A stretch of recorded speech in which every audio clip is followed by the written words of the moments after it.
excited to dive into today's discussion. I am Andrea Gromberg, marketing lead here at Avela, and will serve as kind of your moderator today. A big welcome to our friends at ScholarLead, specifically Ariel, who's on camera, is going to be driving a lot of the discussion during our time today. Ariel, last time I think you were live with the Avela team earlier this month at the Charter School Development Conference, right?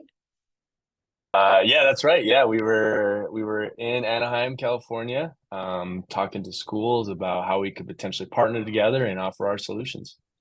While we don't have drinks on a rooftop, with a view of Anaheim, we are going to have a lot of fun today. So excited to kick things off.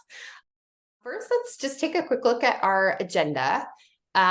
We've already started with welcome and intros. Uriel's actually going to go and step through both some, I think, amazing outreach strategies as well as some engagement best practices. I'll close us out with some tips on how to make that application experience seamless with all the great strategies you're going to hear from Uriel. And then we'll open it up for discussions and ideas from all of you.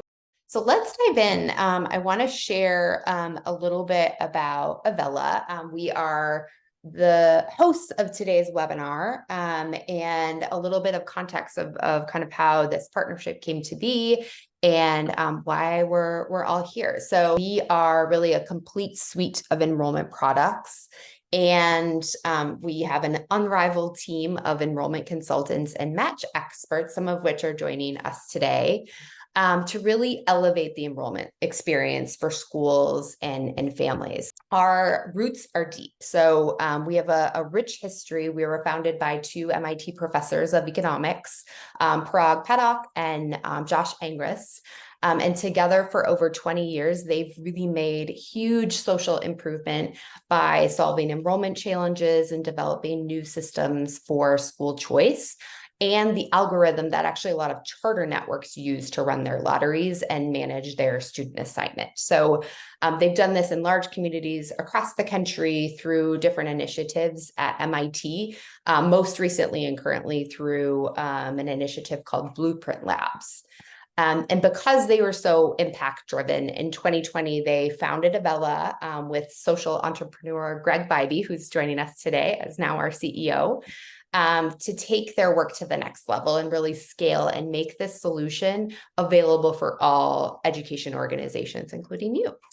So super excited to be hosting today's discussion. We are not going to be talking a ton about Avela, a little context setting. So our roots obviously are in an enrollment process itself, and that we want to make sure we're accurately and equitably driving that process forward. However, Avela clients often are asking us about ideas and strategies to really start that family experience even before the application.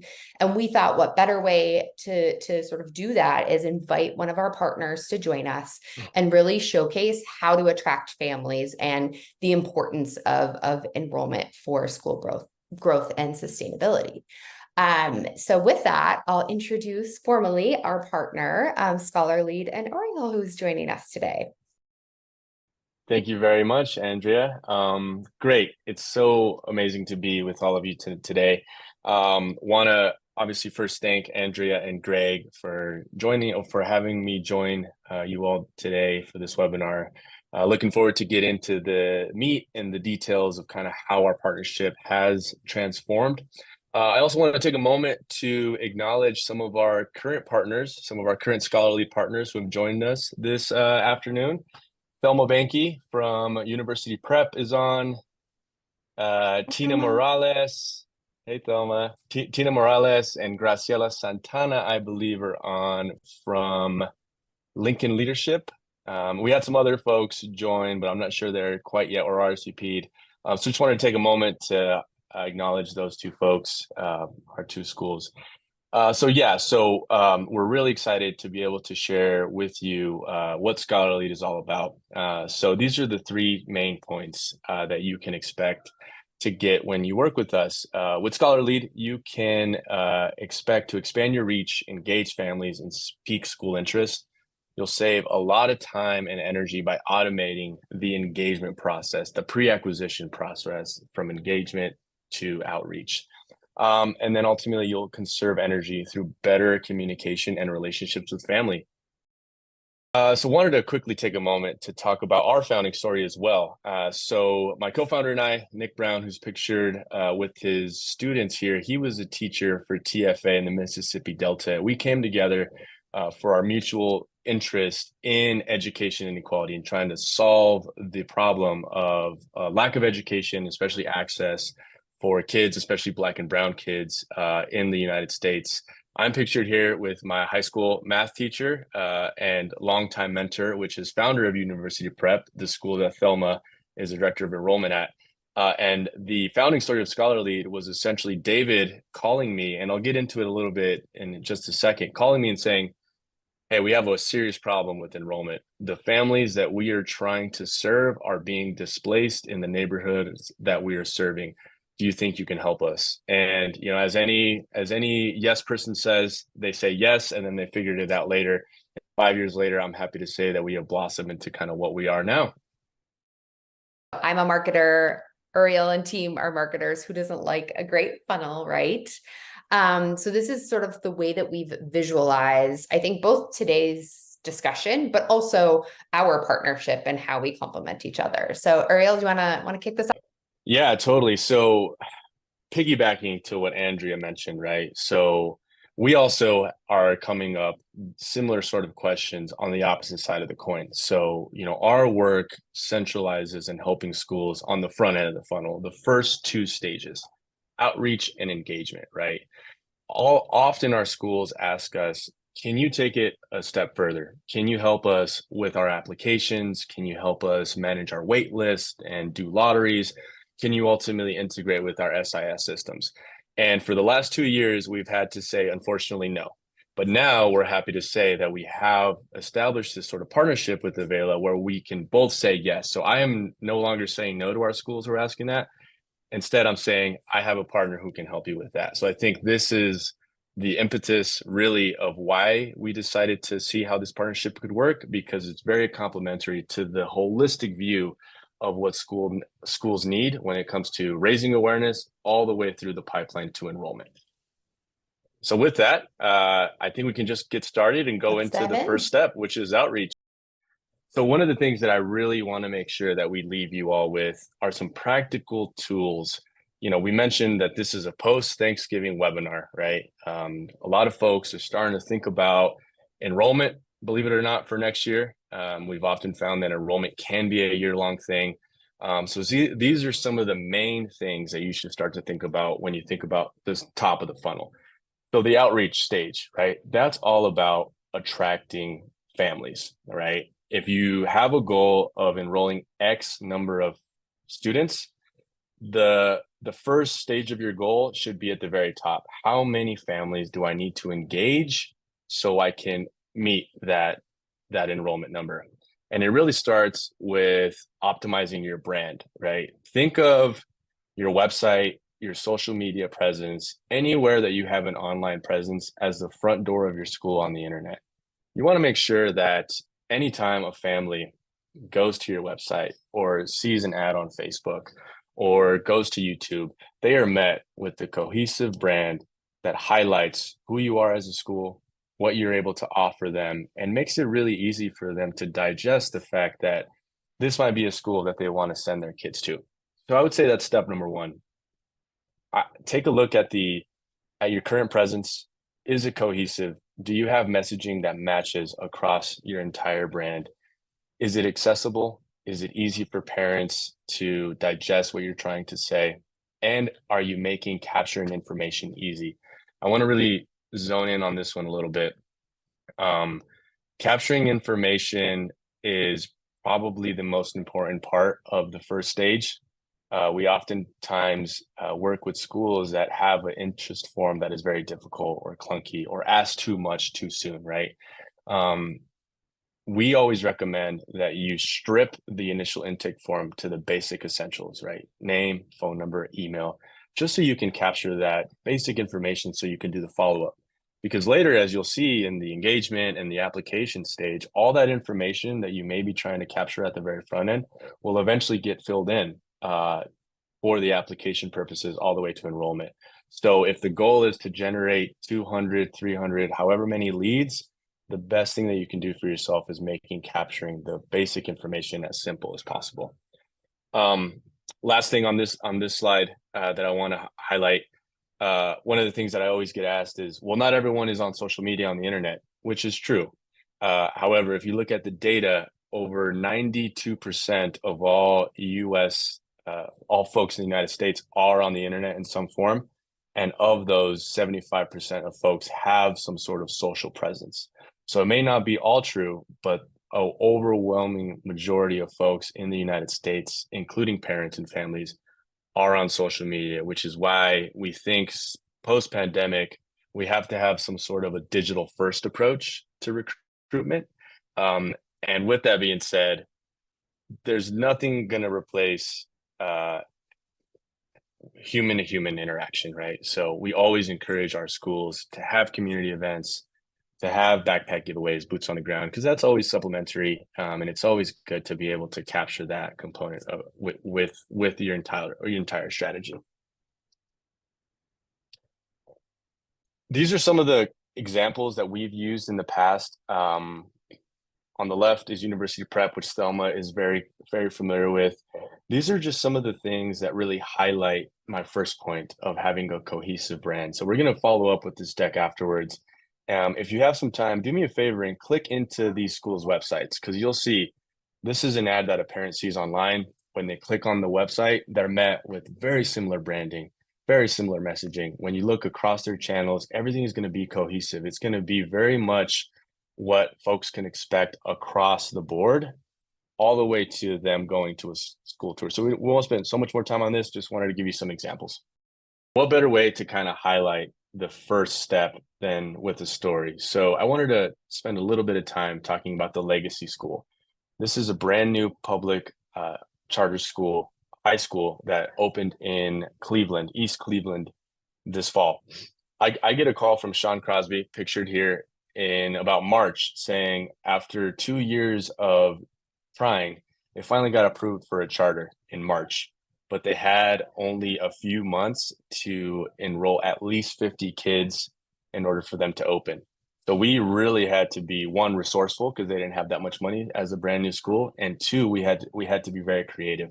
So with the combination of digital ads, outreach, we were able to help a school that had virtually zero name ID in a new community enroll 50 kids to be able to open this fall. And this was pretty much all on using digital online strategies. So shout out to Legacy School. We're super excited for them. All right. Secondly, so this is the engagement process. So think of this one is the immediate step right after you generate your leads, right? So this is after a parent has seen your ads, has indicated interest. What do you do with that, right? This is the step that I think is sometimes overlooked a little bit, because this is where you run the risk of losing interest in families the most. This is where you have to make sure that you have in place automated follow-ups, right? You could certainly do it manually, though we don't recommend it. And what I mean by that is when you generate a lead, make sure that there is some sort of follow-up mechanism. Are you sending a parent an email saying, thank you for your interest. Here's more information. Here's events that we have on the horizon. Here are more resources that you may need for gathering information for the application, right?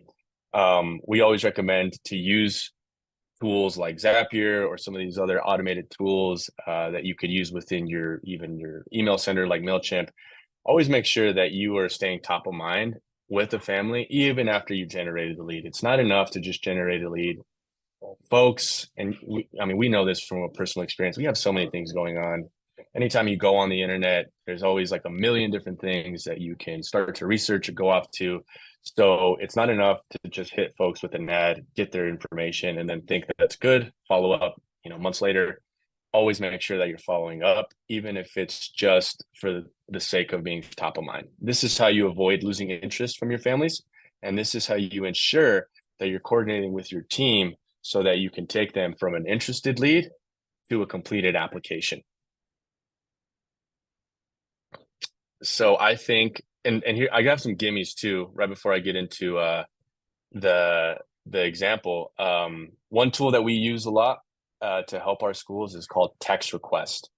This tool essentially is a very cheap and ineffective way to be able to follow up with families and have real-time conversations about it. The reason we have Thelma here is because I'd like her to take maybe 30 seconds to talk about this process. But text request is a really good tool that you could use, and we'll follow up with this information afterwards to be able to, have your team spend some time following up with families and having real-time conversations right before they apply for the actual application and even beyond that. So with this next slide, Thelma, do you mind talking a little bit about how we were able to automate your process last year? Yes. Hi, everyone. I'm Thelma Binky. I'm with University Prep Schools here in Denver. I've been with UPrep for 13 years, so a long time, seen the ups and downs, and gentrification is real. A lot of families moving out, less moving in with kiddos, so big challenge in Denver. The whole team at Effect and through ScholarLead, they have been an incredible help keeping us stable as a school and even growing in a very tough market. With their texting, what I love about the team also is that they really take their time to learn about us. And it's such a turnkey service, because after they do sift through all the conversations in the texting program, for example, then they get us the ones that we really should be talking to. So that's a great time saver. And when we talk about ScholarLead itself, it has helped us so much because I have stay-at-home moms that connect through the application and are able to help us with phone calls and getting other people excited about the school and keeping track of their work and all the leads and keeping them organized. Because that's a huge challenge for everyone, I think, is to keep everything moving in a way that it feels organized when you have so much activity at the same time. So all of that. So when they talk about the automated follow-up process, that is very real and very easy also to see, because you see like the little postcards that is a specific family moving through the process, and who has talked to them and who maybe is the owner of that particular contact. And it really helps me also because I can enlist maybe teachers who want to make a little extra money over breaks, stay-at-home parents, as I said, or parents that want to show up and do it at the school, but it's so flexible. And we are so excited to also have them help us as we start our new campus north of here, about 30 minutes, 20 minutes about in Commerce City. It's a whole different district, but they are also back to help us not only with the ongoing enrollment, but also with the new campus that we're preparing to open. Thank you, Thelma. Very much grateful for you and appreciate that. With that being said, the first two stages, outreach, very important to make sure that your brand is on point so you can communicate with parents across the web. And then engagement, making sure that you have systems in place to automate follow-ups to ensure that when it comes time to then good transition to hand over to Avela to have them apply, actually, it makes it so much easier. You have information and you have a seamless process to walk them through all the way to enrollment.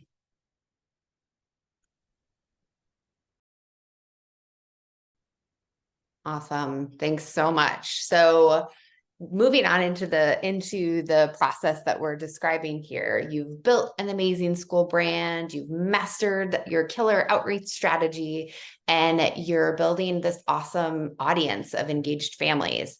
The next steps in the process are so important to get right. So let me tell you a quick story. The other day, I was served up this like beautiful ad on Instagram for a theater camp for kids. My 8-year-old daughter loves the stage, but she can't audition to our local children's theater until she's 10. I immediately clicked on the ad to explore more. This is going to be a great bridge until she can really get into theater. And I got to the application form and I felt like I stepped back into 1998. The form was long. I could barely pinch it to sort of see everything on my phone. And I think 3 of the fields I couldn't actually complete. I had to email the link to myself and finish it on my computer. So that is a scenario that we see in a lot of programming. And we want to make sure that we really keep that elevated experience, as Ariel said, meet them where they're at. Ensure applications work on a mobile device. At Avela, the education organizations we work with see about 70 to 80% of their applications completed from smartphones.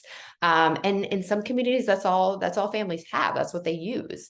So we really encourage to make sure they're accessible in the languages that you know are spoken in your community, and that you really, again, just like that interest form, ask what is absolutely necessary for you to be able to make that offer. The shorter the form, the more likely they are to complete it. So you can always gather that information later on in the process. Now you're seeing great results from your recruitment efforts. You have a solid conversion rate to those applications. You will most likely need a wait list or some way or mechanism to scale your ability to make those offers. So we recommend to facilitate this in a really straightforward way. Make sure you provide as much transparency on your lottery process or your waitlisting policies, whatever direction you choose, as you can. We find most schools publish this on their website. Our client services team actually has great experience kind of helping schools and network communicate this in a really clear way, and to really build trust with parents and families. So in the follow-up communications, we can even share some examples just for guidance and inspiration for all of you. And then as you grow, you're working with larger numbers of applications. Thelma, opening a new campus, right? You want to make sure that you are really automating that process. I think both for efficiency for your team, so making offers isn't such a cumbersome activity, but also for equity in the community and really removes that bias from the process. And then real quick before we move on to the kind of Q&A portion is enrollment. So that, in some communities, we call this registration, which can sometimes be the most cumbersome parts of the process and where that elevated experience can sometimes fall short. You're dealing with paperwork and information that maybe your state requires. Really look for opportunities to continue to delight students and families, and really make that moment they get the offer to when they walk into your building the first day, a really, really positive experience. So we encourage folks to keep communications going, make them timely, deliver them in the way that families prefer to communicate. So we're seeing more and more families be responsive to text messages than emails, as Ariel mentioned. So look for solutions for that dreaded paperwork. Make it really easy to grab that birth certificate from a photo on your phone and upload it in seconds versus I think what some of the form solutions can offer. And make it fun. Again, keep that same level of elevated experience as you did when you were recording them in the first place. So that is really taking you through our funnel. Ariel, do you want to walk us through our big takeaways from today?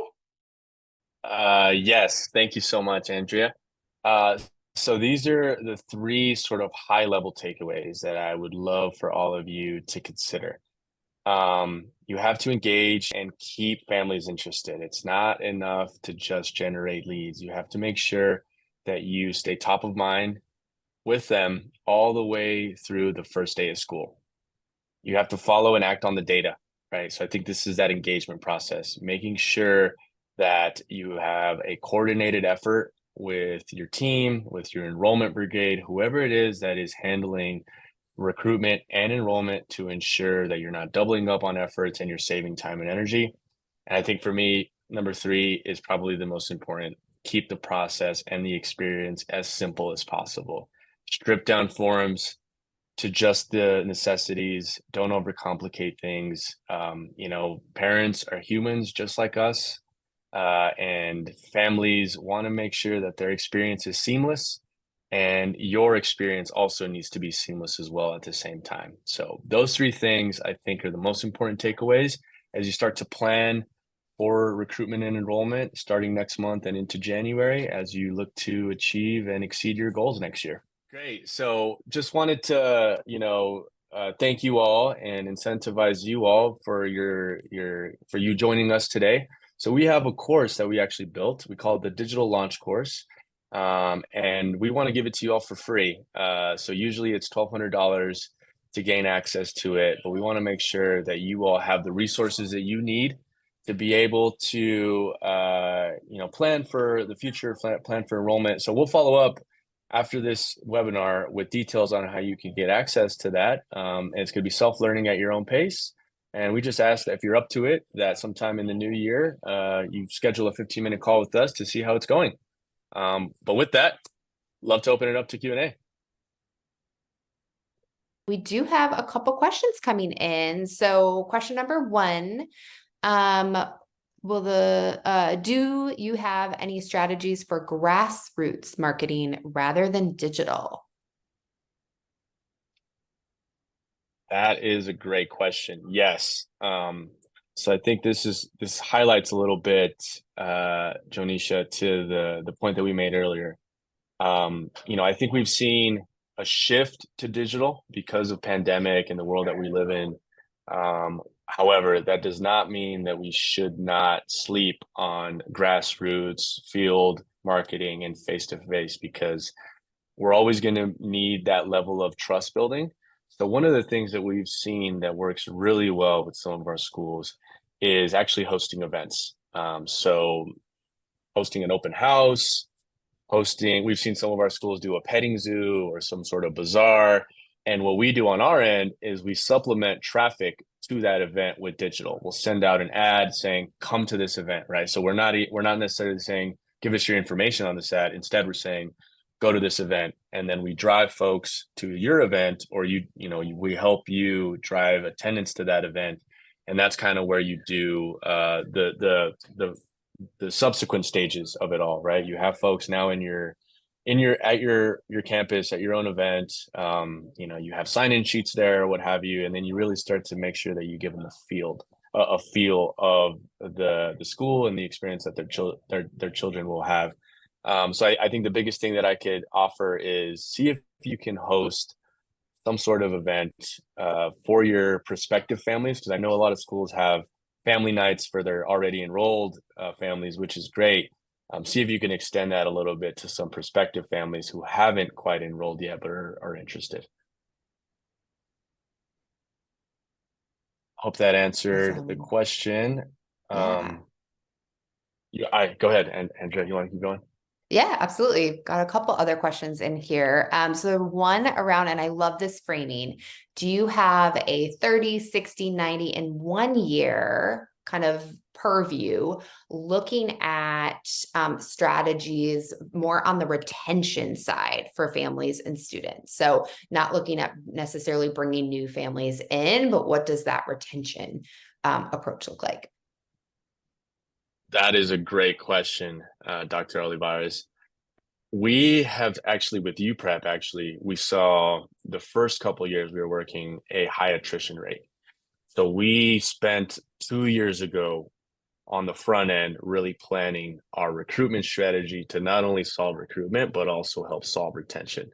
One of the things that we were dealing with there that we saw help was we needed to be as transparent as possible about what the offering was of our school. So in this case, this school, UPrep, is very sort of rigorous in their uniforms and their curriculum. College prep, I think a lot of our schools are this way that we work with.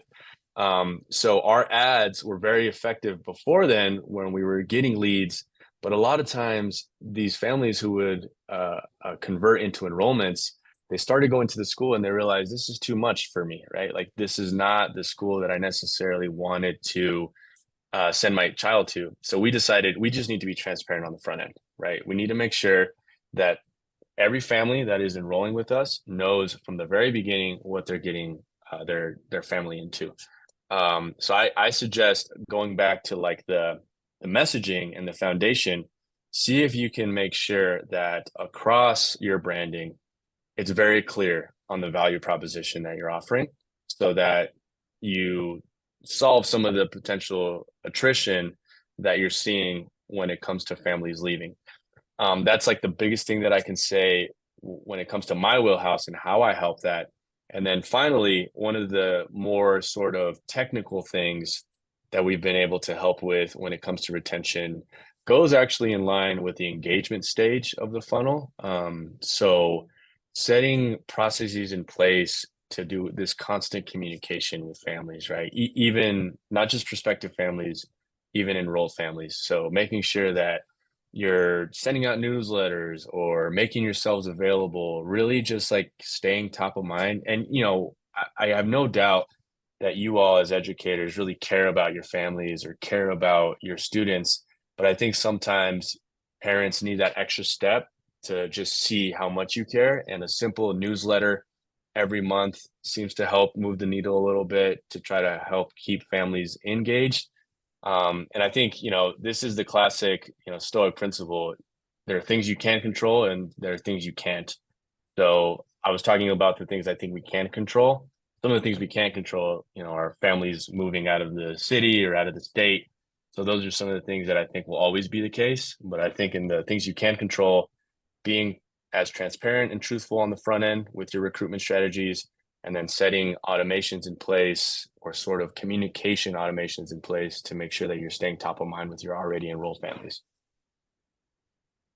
Great context. Alberto had sort of a follow-up question to this around keeping waitlisted families warm. So for those of you that are seeing growing enrollment and maybe overcapacity, kind of maybe some strategies on how to keep them engaged and make sure that they understand sort of where they are on the list and that movement. Yeah, I think this would be a great question for you, Andrea. Yeah, I don't want to make this all about the Avela product, but we certainly have a very transparent way of doing that. So I'll talk a little bit more about the methodology. I just think keeping communication super clear, communicating to them in multiple ways. So one way we solve this is actually in Avela. So if a family logs in, they always understand where they are from a status perspective.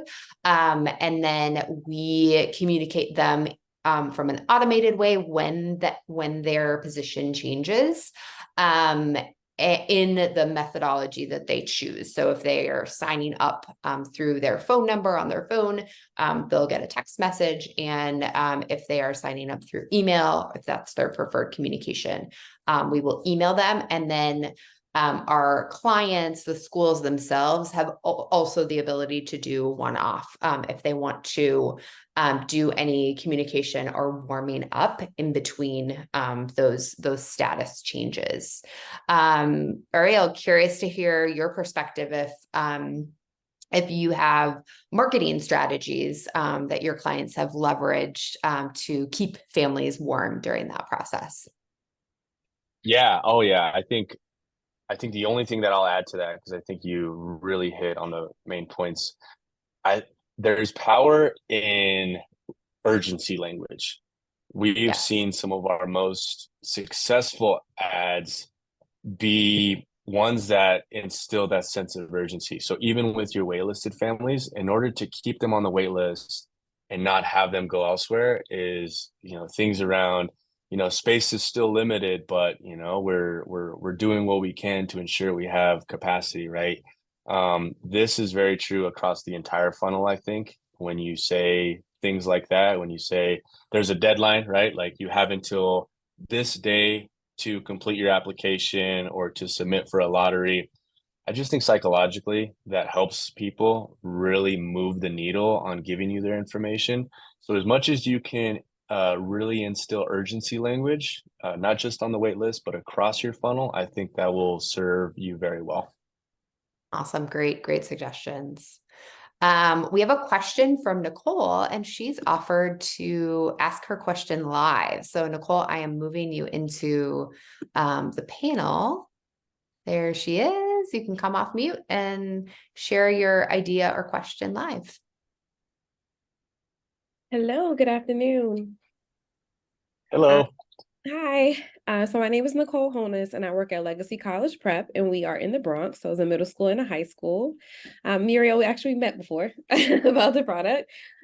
So my question is more about strategies for saturated markets. So we are in the Bronx, we are in District 7, and there are millions and I'm going to say millions because that's what it feels like, of charter schools right in the same area. So just thinking about what you said earlier, when you're doing all your branding and your marketing, and of course it's different than everyone else's branding and marketing, but the messaging is kind of the same. Do you have any suggestions on just finding that way to just stick out when you have such a saturated market? Yeah. That's a great question, Nicole, and I feel your struggle. We've worked with some schools like this in the past, and I think this one is difficult because I think there's no way around the fact that you're going to be offering a lot of the same things that other schools are offering. However, I think that there are tactics that you can use to be able to stand out. So, number one, definitely make sure that your brand is on point, right? Like when we talk about your foundation, it is your website, it is your messaging, it is everything to ensure that it's going to be consistent. So every time a parent goes to anywhere to find your school, they're going to be met with very recognizable, trustworthy things. And then I think the second thing is to be as persistent as possible. I think in this case, the squeaky wheel is the one that gets oiled first. So as much as you can be out there. So spend a lot of time on the outreach component of it, right? Because that might be the differentiator between you and other schools, is that if you're constantly top of mind with prospective families, right? If they're going on the internet and they see your school 10 times, but they see a similar school only 5 times, they're probably most likely going to remember you, even though you're similar. So that's what I would recommend, is get really clear on your value proposition so you make sure that a family can trust what it is that you're offering them, and then just be very top of mind and relevant to them as much as possible. So spending a lot of time on the outreach component of it. Thank you. It made a lot of sense. Thank Of course, you. I hope it helps. It does. Thank you. Awesome. Thanks so much, Nicole, for your question. All right. We have a follow-up question from Juliet Ariel on the text messaging. So when you are using the text messaging to qualify real student interest leads, is the text messaging like an automated process, or do you need a physical person to manage and answer the text messages themselves? This is a very insightful question, Juliet. And the answer is we need someone to physically manage the conversations. And I'll tell you why. There are automated text messaging softwares out there. These are the spam text messages that you kind of hear about. These are the ones where you can pull a list of 1,000 to 10,000 to 100,000 numbers, put it onto an automated process, and then it just fires off a text. The problem with that process, though, is that you're not getting your inbound text messages from your families. And that's where the true work happens. That's where the interest happens. That's where you generate the leads. So we opt to doing the little bit more manual process, where we utilize our partner, which I mentioned, through text. That software is a little bit more one-to-one. This software, there's a limit to how many families that you can text at any given time. I think it's about 50,000. Rarely do we have a 50,000 person list, however.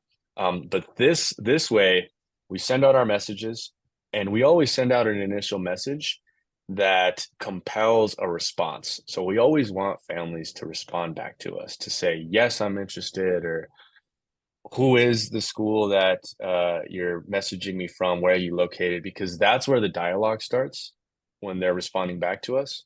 And that's when we start to have these conversations, where we start to offer them solutions, answer their questions, and ultimately get their information as a warm lead.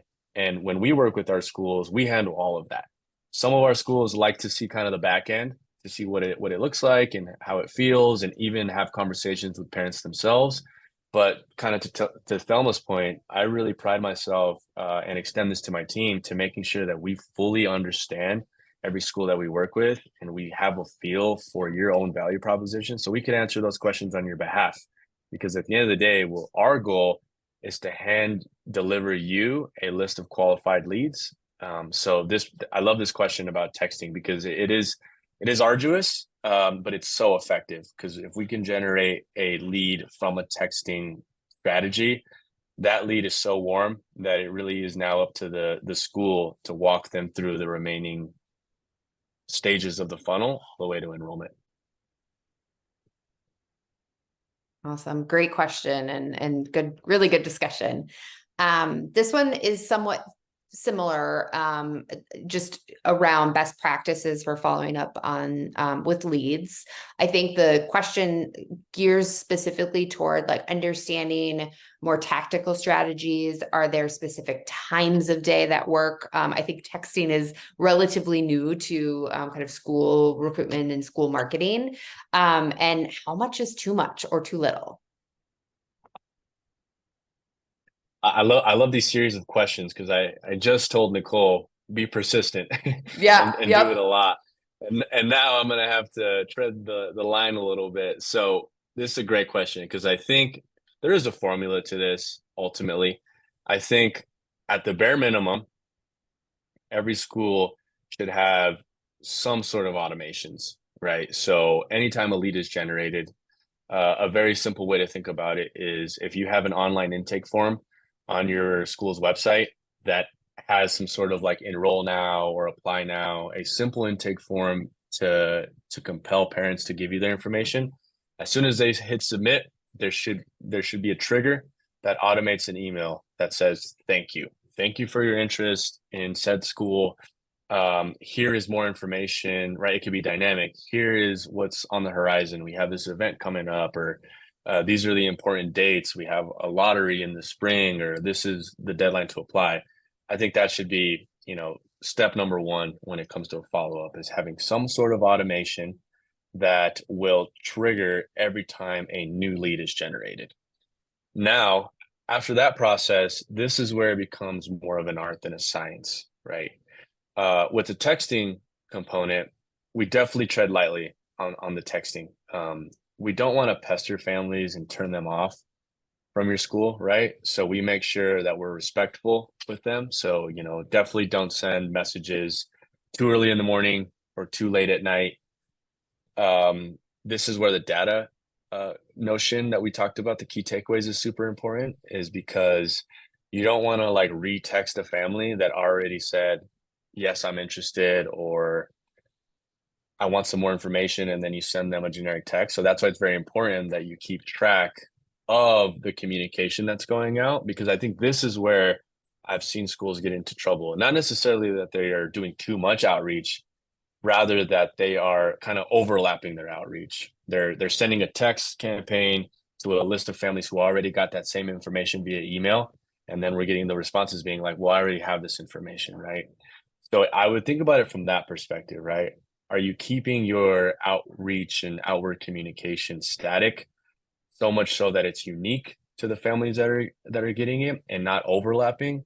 Because if you're doing the former, and you're doing too much outreach of redundant information across different channels, that's where you might get into a little bit of some trouble and might start pestering families and kind of turn them off to your school. So really make sure that you have these systems in place. I would recommend maybe designating a lead in your school that is in charge kind of the higher level strategy, right? Who's talking to who? How are we communicating to parents to ensure that these things don't overlap? And I could resonate a lot with working with our schools, especially in high seasons, right? In the late summer or the beginning of the year, there's a lot of hands on enrollment. So making sure you keep in track of who's communicating to who is really going to do wonders for you. Thanks so much for all of the great questions and all of your wonderful insights. I think we're about 5 minutes to the top of the hour. I have a little plug for a couple of more programs that we're going through on the Avela side. So first, two webinars opportunities coming up next month. The first is actually next week with our head of client services, Sonali Soy. And formerly head of enrollment, both in New York City and Oakland, California.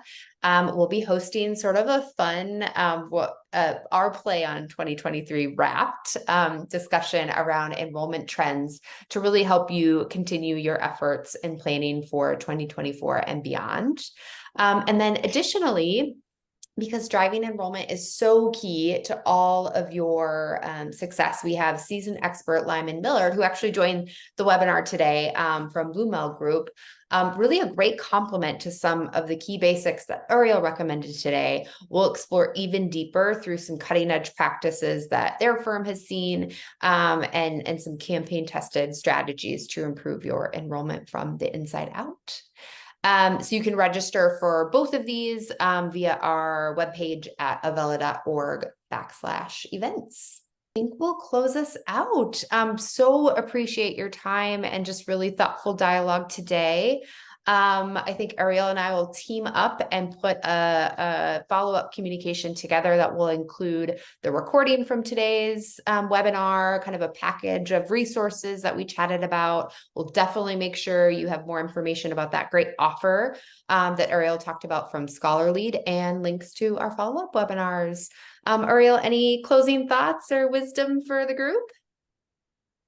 No, I think I had a good time today speaking to all of you and fielding some of these questions. Thank you so much for taking time out of your busy day. And I do hope that you have a good and productive rest of the year as you start to think about your recruitment and enrollment.